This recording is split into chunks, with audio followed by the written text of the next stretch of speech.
Class 8. Today we are going to discuss the first chapter of SPL, that is the Indian Constitution key features. The Indian national movement and the imagination of free India. Indian national movement is referred to the time period when nationalist leaders were struggling for the free India. For example, Mahatma Gandhi, Jawaharlal Nehru, Subhash Chandra Bose, etc. The imagination of free India, because we suffered a lot under the authoritarian rule of colonial government. The long experience of authoritarian rule under the colonial state convinced Indians that free India should be a democracy in which everyone should be treated equally and be allowed to participate in government. How did we achieve this? This was done not by one person but by a group of around 300 people who became members of the Constituent Assembly in 1946. Dr. B.R. Ambedkar is known as the father of the Indian Constitution. While framing the Constitution, they had many challenges in front of them. For example, diversity, partition, integration of princely state, etc. Working over these challenges, Constituent Assembly gave a visionary document, and that is Diversity plus National Unity, Concern for Socio-Economic Development. Now, the key features of the Indian Constitution are federalism, parliament form of the government, separation of power, fundamental rights, and secularism. Now, the first will go with the federalism. Federalism, it refers to the existence of more than one level of government in the country. Central government, state government, local government, three tiers. It is an institutional mechanism to accommodate two sets of polities, one at the regional level and the other at the national level. Each government is autonomous in its own spheres. They have their own boundaries, institutions, and in some cases, own constitution and citizenship. Now, the need of federalism is a vast number of communities. Then, how can a single person or a level of government can govern all the communities? Therefore, it is important to have another level of government, that is federalism. Federalism in India and states enjoy autonomy in exercising power, but at the same time they follow the laws of the central government. Constitution contains lists that specify the law-making power of each tier. Constitution also specify the source of money for each tier of government. Union list, for example, union list, state list, concurrent list. In union list, foreign affairs, state list, trade, police, etc. and in concurrent list, education. Under federalism, the states are not merely agent of the federal government but draw their authority from the constitution as well. Now, the second feature of the Indian Constitution is parliamentary form of government. Now, a form of government based on parliament is elected representatives, and elected representatives, we the people, we the citizen, I can say.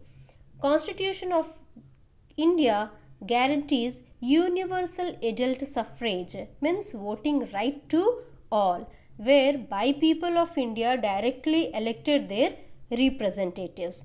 At the same time, they can contest in elections also.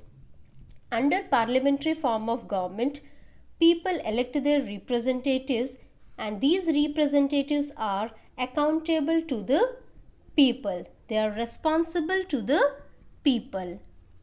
Now, the third key feature of the Indian Constitution is separation of powers. Separation of powers is dividing or sharing of powers. There are three organs of government. One is legislature, second is executive, and the third one is judiciary.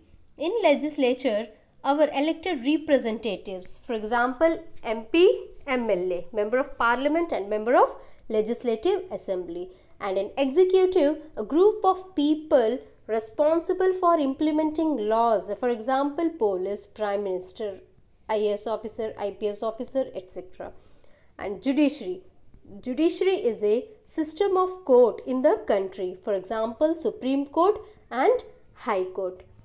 In this, power is shared among these three organs because in order to prevent the misuse of power by any one organ of the government, Constitution says that each of these organs should exercise a different power.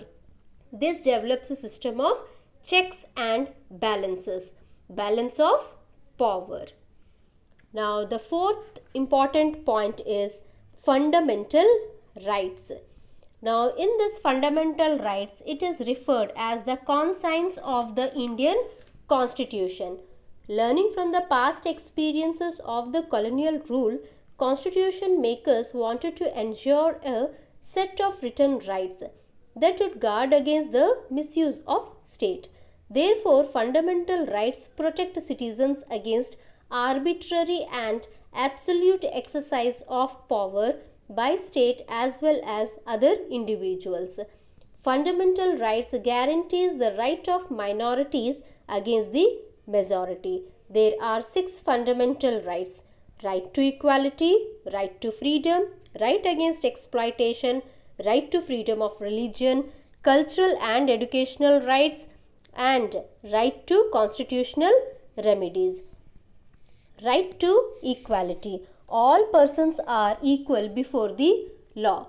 This means that all persons are protected by the laws of the country. No citizen can be discriminated against on the basis of their religion, caste, or sex. Every person has access to all the public places. The state cannot discriminate against anyone in matters of employment, and the practice of untouchability has also been abolished. Second one is right to freedom. The right to freedom of speech and expression, the right to form associations, the right to move freely and reside in any part of the country, and the right to practice any profession, occupation, or business. Third one, right against exploitation. The Constitution prohibits human trafficking, forced labor, or bonded labor, and employment of children under 14 years of age. Fourth, right to freedom of religion. Religious freedom is provided to all citizens. Every person has the right to practice, profess, and propagate the religion of their choice. Fifth one, cultural and educational rights. The Constitution states that all minorities, religious or linguistic, can set up their own educational institutions in order to preserve and develop their own culture. Sixth fundamental right is right to constitutional remedies. This allows citizens to move the court if they believe that any of their fundamental rights have been violated by the state. Now, the fifth key feature of the Indian Constitution is secularism. Secularism means not connected with religious matter.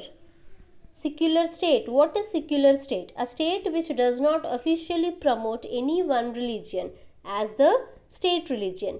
No religion is given extra benefits, nor any religion is ignored on any matter. Thank you, children.